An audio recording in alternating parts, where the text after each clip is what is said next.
шахсан ман ҷонибдори давлати демократии ҳуқуқиёти дуюмӣ ҳастам.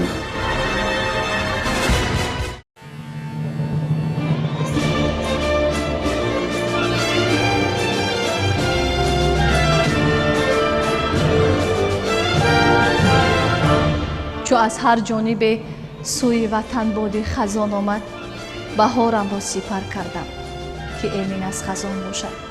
маҳз дар ана ҳамин ҷо миллати тоҷик саодату хушбахтиро ба даст овард. ин макон макони сулҳофар аст. ин макон макони наврӯзу саддаву истиқлол аст.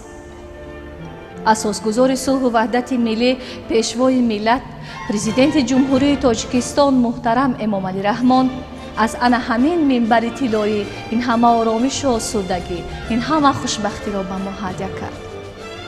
шарафу аҳсан ба ин марди бузургу бовиқор.